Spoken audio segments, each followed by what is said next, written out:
What is going on, my Well2 family? And in today's lesson is a very important lesson for a lot of y'all. I know I've been getting requests like crazy for this lesson this past week. At least 12, 13 people have asked me. I've been getting also, man, I can't pass this. I can't pass that. I don't know how to do it. Can you please show me? Can you please show me? Well, now I'm going to show the whole entire world, all right? Today's lesson is going to be a 6-inch Schedule 10 stainless steel pipe, how to pass it, and I'm going to show y'all by doing the bends as well. 2 roots and 2 caps, all right? I know I'm ready to burn. Are you? Let's get to it. All right, let's pause for a second, just a second. Okay, I want to let y'all know one thing, and this is a tutorial for a Schedule 10 stainless steel, how to pass it, everything like that. But this is also to help out my good friends, my students as well that I have here. The CB&I test, the Hackberry, Louisiana CB&I test. A lot of people, it's been kind of iffy with them. You know, a lot of people have been busting it, and a lot of people have been, you know, having trouble on it, basically. So this is also a tutorial for them. And how I'm welding this is exactly what they're doing for the CB&I test, okay? So I went to the QC at the testing labs over here, and I asked them everything that y'all needed to pass this. You know, how come a lot of people have been busting, you know, but they have a welding procedure specification. So if they don't go by it, you know, then it is what it is. But they told me what gap they want. They want a 532, nothing less, nothing more. And the root pass, they want it a 16th all the way around evenly. And, you know, so this is exactly what I'm going to give them. And this is how to pass it, but also how to pass the CB&I test as well. Okay, so let's get to it right now. All right, so for the pipe, you want to make sure it's nice and clean. Okay, you know, in the testing labs, they'll give you nice, fresh cut pipe, fresh bevels and everything. So make sure it's clean the inside, clean the outside, the bevel as well. Remember, this is an alloy, so make sure you're clean as possible. All right. Okay, and for the gap, we're using a 532 gap, like I've told y'all. Okay. Me personally, this is me though, okay, is that I like a 3/16 gap on mine. But like I said, I'm doing what they want, and hopefully this helps y'all out, okay? 532 gap is still good as well, all right? Still a good gap. All right, I put the pipe on top. Make sure there's no high-low in the inside.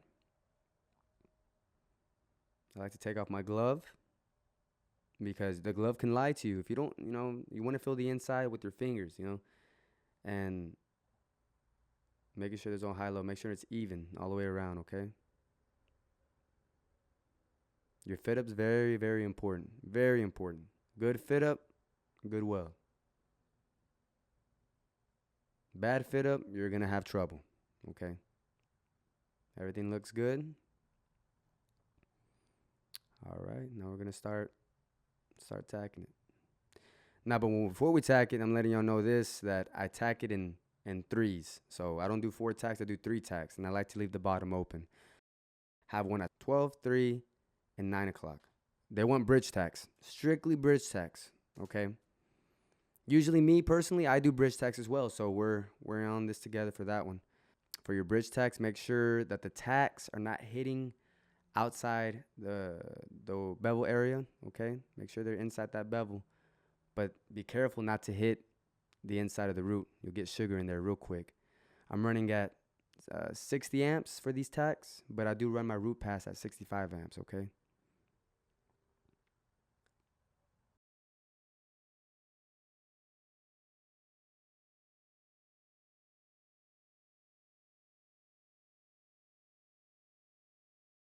So this is how I purge it. Tip it up real nice. I like to put a window for myself. Now, y'all can have a little window for y'all, but for me, I like to have a big window because I want to make sure y'all see every detail of what I'm doing. I like to put wedges as well, each side, because you know stainless steel likes to burn hot quick, and it likes to shrink quick, and I don't want it to shrink by the time I get up there to 12 o'clock or 3 o'clock, okay? All right, I like to poke 4 or 5 holes in the middle of the window because you want that purge air to come out. 308L stainless steel filler wire is what we're using. That's what they call for, so we're doing that.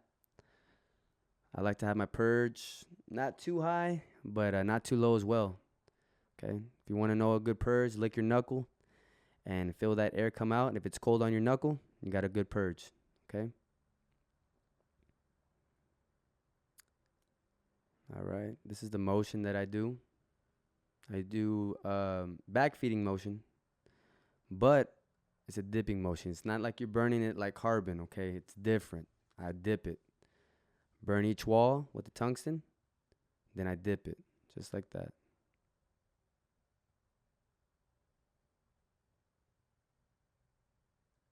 Come on, nice and stacked. But when y'all tape y'all's pipe up, you don't want no outside air coming in at all. Okay, so make sure to tape it up real good. Now for the root pass, we're running at 65 amps. That's what I like. You know, it's not cold at all, but it's not real hot either. You know, it's perfect. You won't get cold wire or anything like that. Unless you push too much, then you will. But here, no. Hitting both walls. Dip. Hitting both walls. Here's a good arc shot for y'all, okay? Burning both walls, and then I take that wire out, put it right back in. So when you see a flashing light and then it gets dark, that's when I'm dipping it, okay?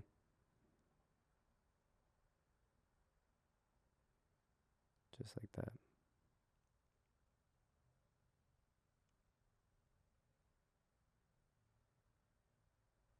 Right there.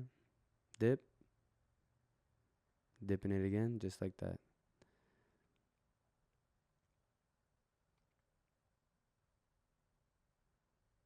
Now, before you do your root pass, you want it to let it purge for about maybe 20 seconds, about a minute. You know, let all that bad air get out, okay? And then you go to your root pass, okay? Don't just go straight to it. Let it purge for a little bit.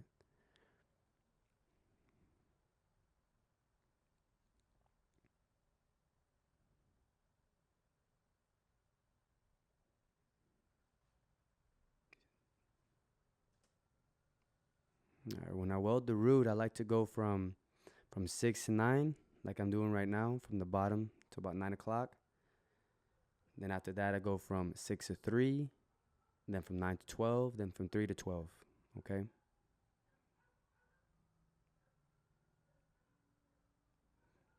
I like to go in quarters only because, you know, the gap shrinks up real quick. All right, you go to 532. By the time you get up to the top, it's going to be about an eighth, but that's why those wedges are in there, so it won't shrink as bad, okay? Now I'm doing the left hand side, okay? And I'm actually doing the right hand side, but I'm using my left hand for this side, okay? Use my left hand so you can get a good arc shot there. Feeding it with my right.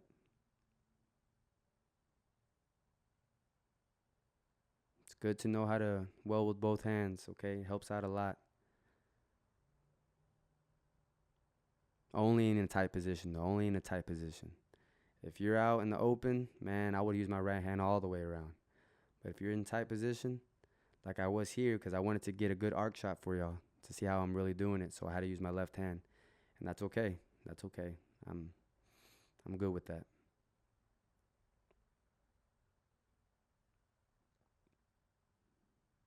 You know, still dipping it, still using the dipping motion, still back feeding as well. All right, reason why I stopped here is because I stopped around 8 o'clock, broke off the bridge tacks. I feathered it down real good so you can get a good tie-in, but also every time that you feather, the air from the grinder is going to be trapped inside the pipe, so make sure to tape it up again. Let the air from the grinder come out. Wait about 10 seconds, take the tape off, then go back to it, okay? Okay, here's the movement that I'm doing as well.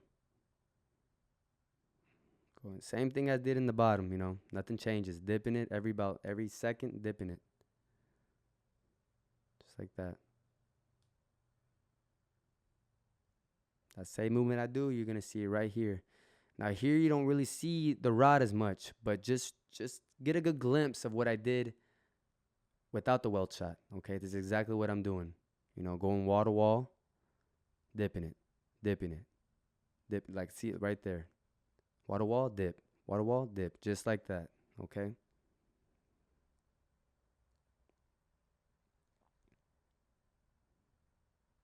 It's a good shot right there. Real good shot.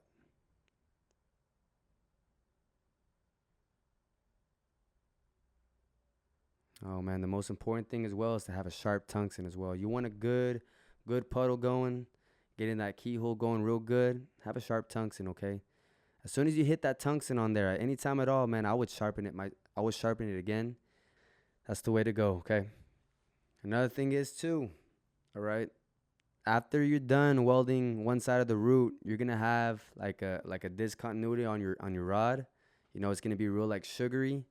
You know, don't use that side all the time. You know, you want to clip the the rod when you're done. Every time that you're done, you want to clip that bad end, okay? Because you don't want to catch no trash in that root. If y'all get what I'm saying.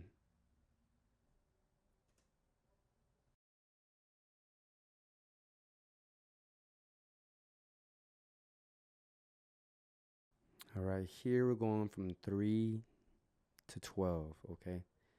Really, it's from 3 to like 2 o'clock, 1 o'clock, because I leave a window open to tie in at the end. All right, but here you get a good shot of me dipping it.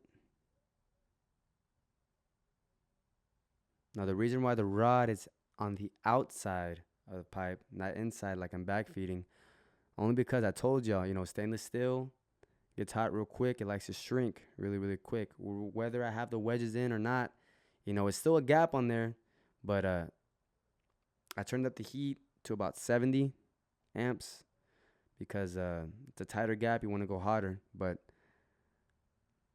with a tight gap like that, all I do is I keyhole. It still makes that keyhole. I dip it, and it still gets the same amount of penetration because remember, gravity plays when you're running up right there. So it's going to fall in its place. Okay.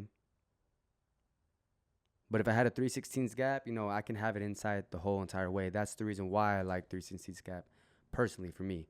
But like I said, 532 only for the welding procedure specification for CB&I.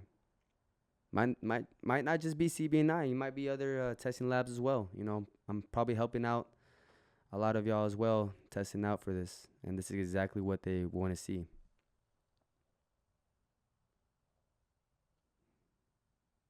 Okay, no landing at all. Um, I've met some people. You know, they like to put a little 16th land on there. Uh, no landing. That's me. Okay. It'll come out with good penetration. That landing will kind of stop it from getting penetration. But like I said, it's my personal preference, okay? If you're taught to put a land, that's okay. That's fine. If it works for you, if it's not broken, I'm not going to fix it.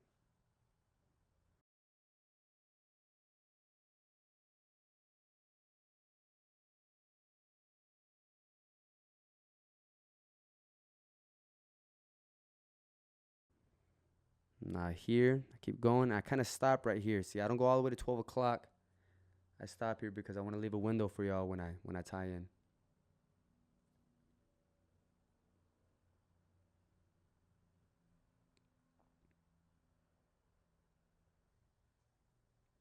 All right, here I left the window, okay? The PSI that I'm doing, you know, the purge air that I'm having for the root pass is about 35 PSI for me, okay? But when you're going to tie in, you want to turn it down to 15 PSI, okay? Because if you have a lot of purge coming out, and when you tie in, it's not going to tie in right. It's going to want to suck back a lot, okay? So turn it down to 15 PSI, okay? This is the hand movement that I'm doing, no arc shots. I want it right when I get to the tie-in. I like to warm it up real good, just like that. Get it tied in real good and pop off, boom. All right, now you got a good arc shot of how I tie in. Now you see my root pass, you know, no heaviness at all. About a 16th all the way around. Everything's even, okay? If you do the technique that I'm showing you, it's gonna work. You know, burning both walls, dip it, just like that. Exactly what I did on the non-arc shot. This is exactly what I'm doing here on this arc shot. This arc shot.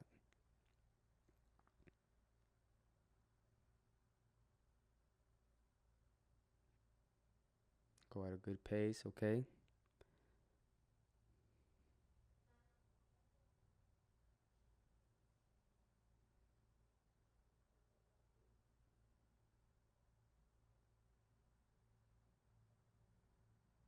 I really hope this is helping y'all out, man. Especially for the root pass. I know it can be a pain sometimes. It's something different, but I really hope this helps y'all out.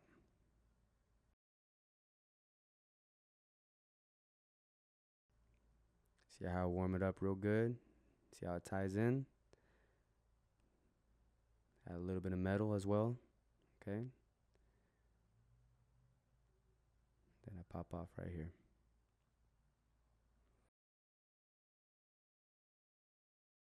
That's the root pass.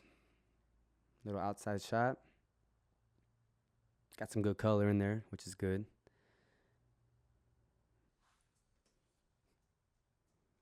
All right, now we're starting the hot pass. There's no fill pass on this at all. No fill pass. It's just a hot pass to flush it out, and then we're going to cap it.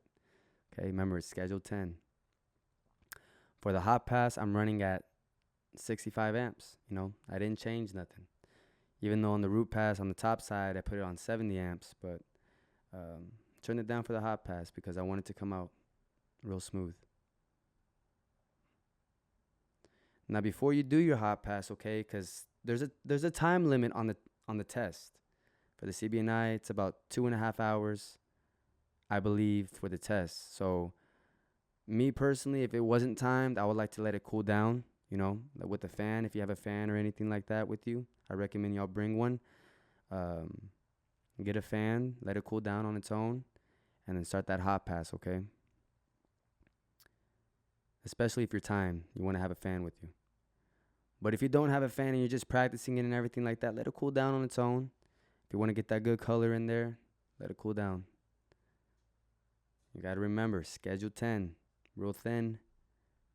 It gets hot real fast, okay? You can't just go do your root pass and go straight to your hot pass because, you don't want to get no suck back on that root either. All right, I stopped at 9 o'clock. Reason why is because I want to get a good arc shot for y'all. If it was me, I would do it all the way around. But like I said, I just want to get a good arc shot for y'all. Saw how I tie it in there. Keep the rod on the top side of the bevel. Gravity plays, like I said, so the bottom side is going to fall on its own. You want to go kind of quick on the schedule 10. Like I said, it does burn fast, so at 65 amps, even at 65 amps, it's burning like if it's carbon, like 150 amps. So, but when you first start it up, it runs a little cold, and you got to get it time to warm up, and then once it starts warming up, it runs like butter. So it's good. Here's an outside shot of me just walking away.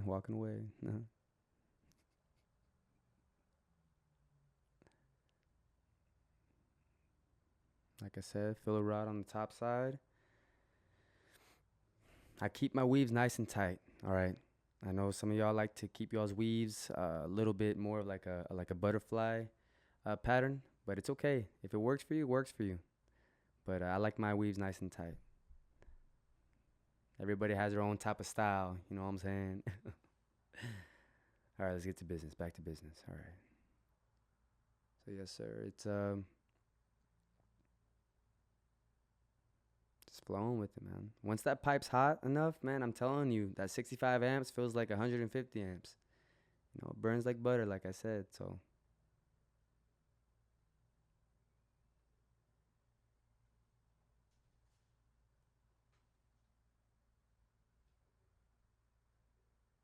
and keep that wrist nice and light. Okay. Try not to overthink anything. Just flow with it. That's the best way you're gonna go to well. Just taking your time, being nice and relaxed, and just don't overthink too much. You'll be fine.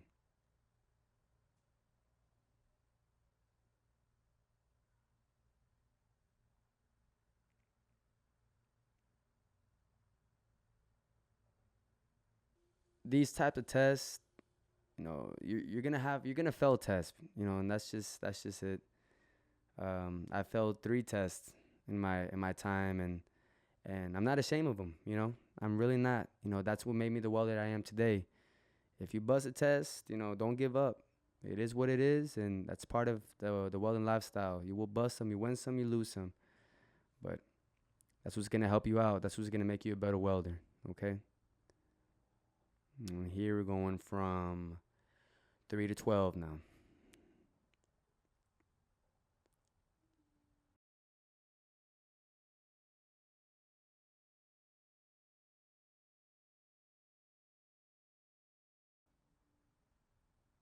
Welding alloys comes with time. Some people are just gifted and they just get it down. But for me, it took a little bit of time to get these alloys down. But I learned how to weld alloys in the field.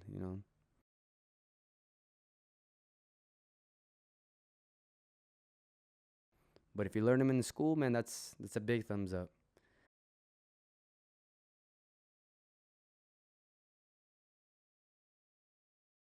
That's why I'm glad we teach it here. We teach a lot of alloys here as well. So that's good.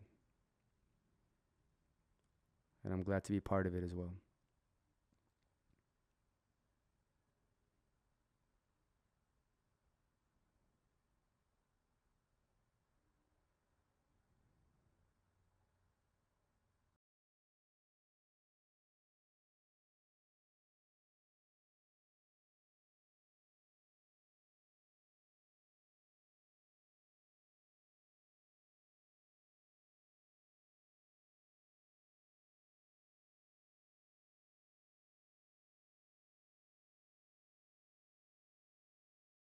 All right, this is the hot pass right here. Nice and flush. All the way down. Nice and tight weaves as well. That's the root pass. Got a 16th all the way around. Just like they wanted it. By no means, I'm not perfect, but I think it went in there really well. So tied in good as well on the top side, as you can see. Now here we're running the cap. Okay, now I let it cool down for about another 15 minutes. Okay, now if you have a fan, let it cool down. Don't just go straight to it. If you go straight to it, you're gonna get a blackish color, and you don't want that blackish color on there, man. So just let it cool down. All right, there's no rush. There's no rush to nothing when it comes to welding. Take your time. Take your time. Take your time. Okay. I'm still running at 65 amps. I haven't changed a thing. Still running at 65 amps. I let the pipe cool down real cold. If you want that good color in there, I let it get real cold and start going to town with it.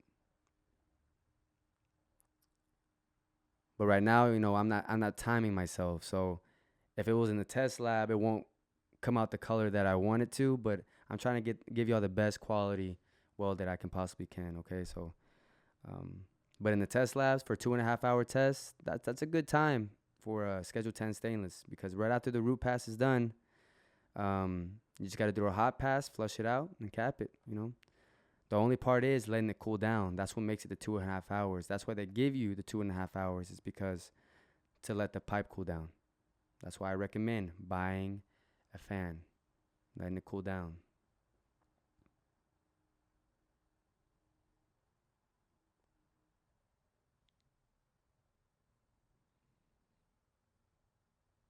Keeping that rod on top side of the bevel. That's how I cap it as well. Okay. I still like to keep my weaves nice and tight. Here I stopped at 9 o'clock. I'm going to do a tie-in. This is how I tie in, and I keep going. I like to burn it. I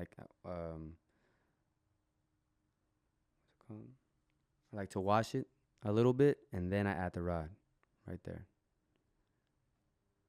Comes out with a good tie-in, so.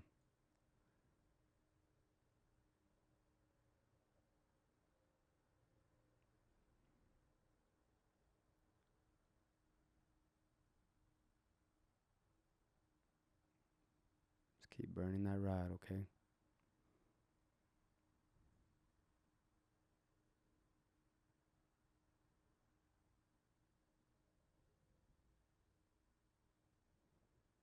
No, a lot of people too. A lot of welders that I've welded with. Right after the hot pass, they turn the purge off, and then they keep welding. Because right after you have the hot pass in there, it's not gonna do anything to that root pass. But me personally, I like to keep the purge on all the way out, all the way out. That's me, okay? And I recommend y'all do that as well. Leave the purge on all the way until you're done, finished with everything, okay? Especially if you want some good color in there. Because if you turn the purge off and run the cap, it's gonna just be black, and it's not really gonna affect the bins or anything like that. But you want it to be presentable, be very presentable, and the root pass is your make it or break it, and the cap is your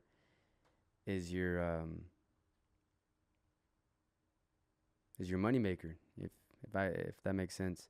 Everybody sees your cap. Everybody's walking by and they see that. So make it presentable.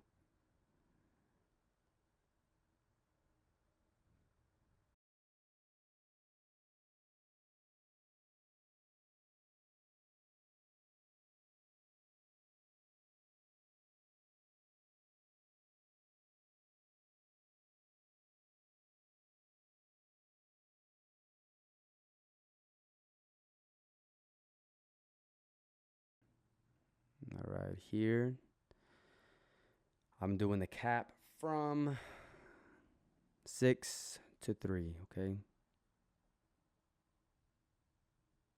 Still keeping the rod on the top side of the bevel. Having a sharp tungsten at all times. At all times. You understand? Like, I cannot stress that. I really can't, because a lot of people get frustrated as well when they're testing. They hit the tungsten one time. They're like, oh, I can keep going. Let me keep going. No, you hit that tungsten one time, you can get tungsten inclusion. There's such thing as tungsten inclusion on X-ray. Sometimes your things might get X-rayed and they might see something. It's just you just hit the tungsten on the base metal and it caught something on the X-ray. So just have a sharp tungsten at all times. And if you hit it one time, grind that spot that you hit it on, resharpen your tungsten, and keep going to town with it. Okay. The sharper the tungsten, the better that puddle's gonna form. The better it's gonna burn the rod. Just keep that in consideration. Trying to help you out the best as I can. Okay. Washing it, and then I add the metal, tying in. Okay.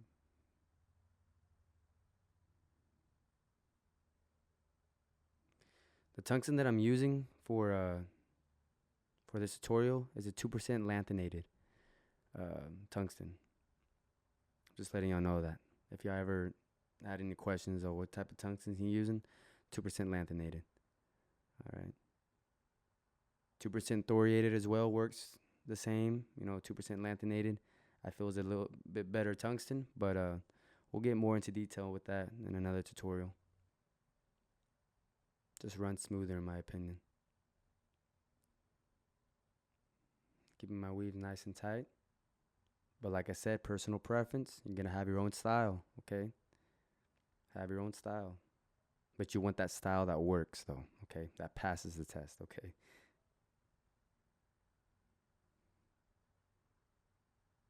Nice and relaxed.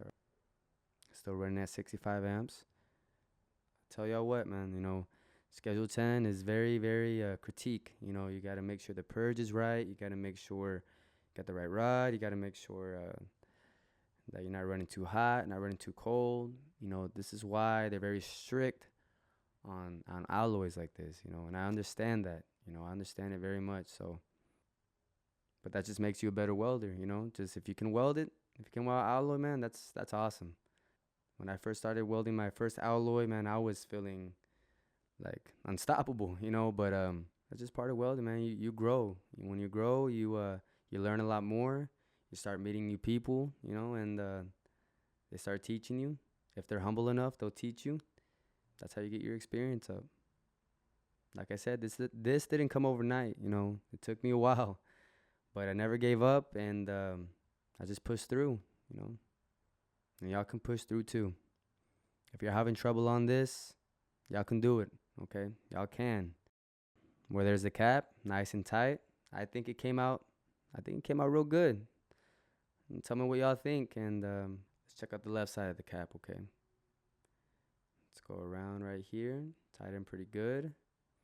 All right, here, I cut the strips off, okay, off the pipe, because we're gonna do the bend test. So I cut 2 roots and I cut 2 caps, okay? And I cut them off 45s as well. The heartbreaker. The reason why we call it the heartbreaker is because it breaks a lot of hearts. You know, you think you did good and then snap, breaks, and either you're gonna get the big money or not. So here we're bending the cap first. See what it does. All right, looks pretty good. Nice.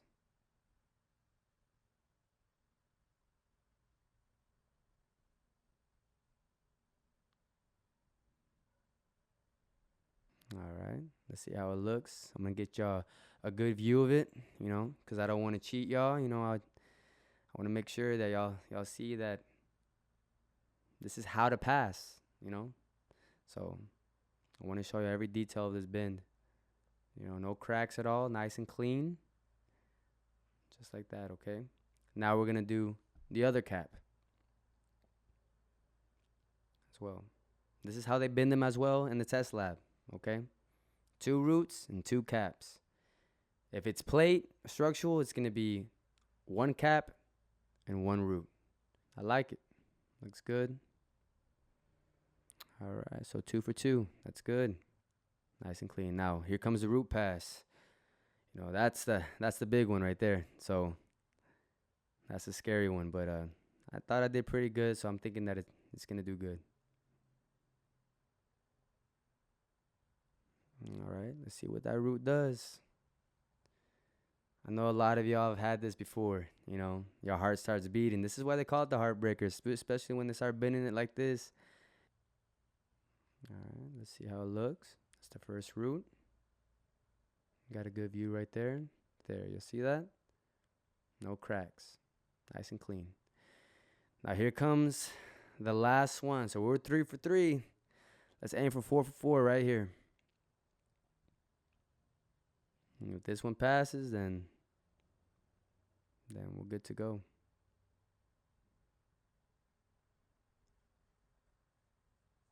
All right.